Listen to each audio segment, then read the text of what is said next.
Olá, meus amigos, tudo bem? Meu nome é Júlio Aranha. Nós sabemos aí, nesses últimos anos, o que as escolas estão passando e as margens de lucro, de rentabilidade. Temos um segmento de educação básica que cresceu muito. Nós tivemos aí, alguns anos atrás, muitos players no ensino superior, como o Delcad. Normalmente, esses investidores, eles veem esses novos players, então, eles se direcionaram para a educação básica. Nós vimos muitas escolas qualificadas que foram abertas, muitas foram compradas nesses últimos anos. A gente percebe que de 5 anos para cá, as escolas elas tinham, por exemplo, 500 alunos, ela diminuiu hoje, está com 350 alunos, 400 alunos. Muitos clientes até me procuram e perguntam: Júlio, por que eu faço um excelente trabalho na minha escola e eu não consigo recuperar mais aquela quantidade de aluno? E a gente começou a fazer um diagnóstico até de algumas regiões e nós percebemos que de 7 anos para trás, você tinha numa região 3 escolas e hoje essa mesma região ela começa a ter 5 escolas. O setor cresceu, nasceram muitas crianças e a gente pega principalmente um cliente do segmento de Fundamental 1 e Fundamental 2, esses dois nichos, esses dois segmentos, Fundamental e Fundamental 2, onde você vai ter a maior quantidade de alunos. O que acontece? O mercado não parou, continua tendo criança, normalmente num percentual até maior, só que você teve novos entrantes para concorrer com você, escola. O mercado ele foi se dividindo. Talvez você consiga crescer, sim, mas não no patamar que você estava antes. Mas o importante é que você tenha um crescimento ano a ano, tanto quantitativamente como financeiramente. E aí a gente chama a atenção das escolas, que é muito importante nós falarmos da saúde financeira dessas escolas. Como nós sabemos, a escola ela só tem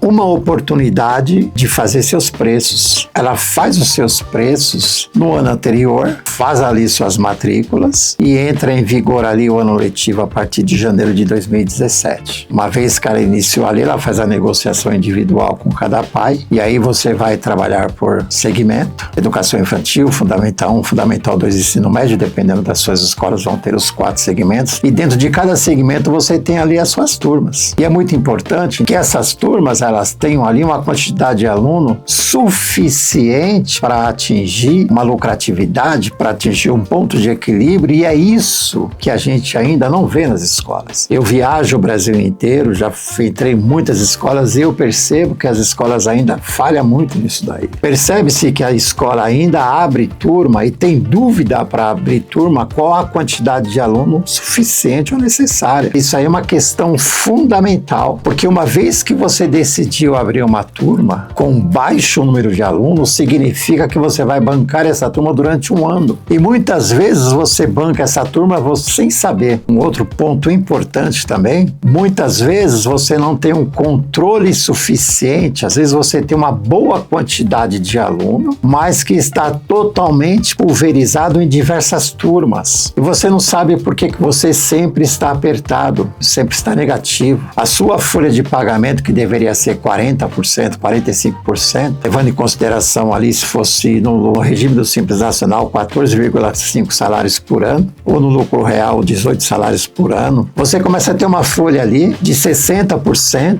de 70%, como eu já vi. Você tem diversas turmas. Eu já vi escola operando com 5 alunos por turma no Fundamental 1, 8 alunos por turma no Fundamental 2, e às vezes as escolas não sabem por que foi aberto daquela forma. Então há uma necessidade da escola saber, é muito importante. Se a escola não estiver voltada para este ponto, significa que ela vai operar durante um ano inteiro com prejuízo. A escola inicia seu ano em janeiro e quando a escola não sabe de fato como vão ser os seus números para este ano de 2026, por exemplo, a escola decolou seu voo em janeiro de 2026, ela vai aterrissar lá em dezembro de 2026, porém, ela vai sofrer muita turbulência. Por quê? Ela decolou seu voo, geralmente No mês de abril, maio, ela já começa a ter ali, no mês de março, abril, maio, seu fluxo de caixa vai ficar muito mais apertado. Por quê? Você vai ter ali os reajustes de folha de pagamento, os índices de atraso, o seu fôlego financeiro vai ficando muito mais apertado. O porquê que eu tenho que fazer um diagnóstico da saúde financeira da minha escola com boa antecedência? É importante que eu saiba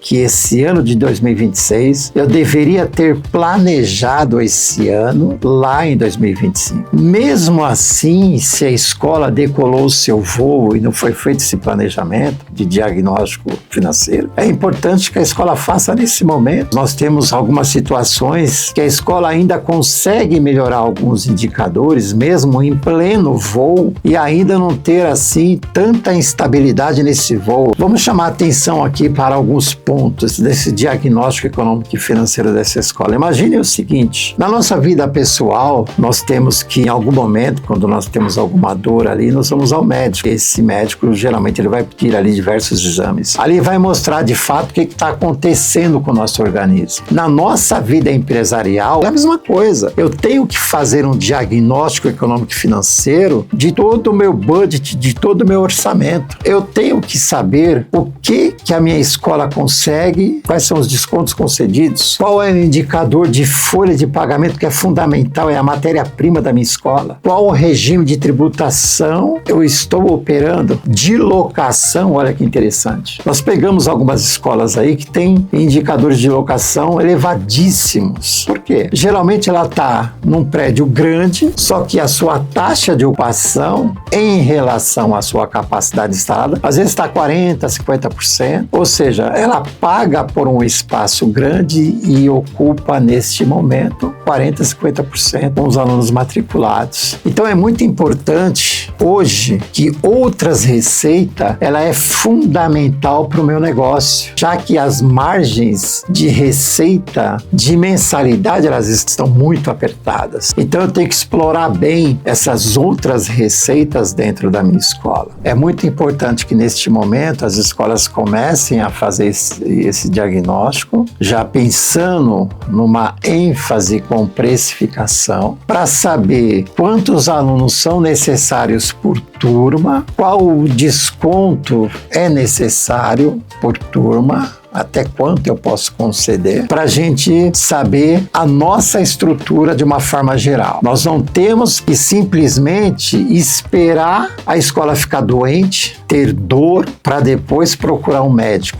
Temos que fazer de forma preventiva. E saúde financeira de uma escola, ela é fundamental para que você consiga passar para os próximos anos de forma segura e sustentável. Muito obrigado.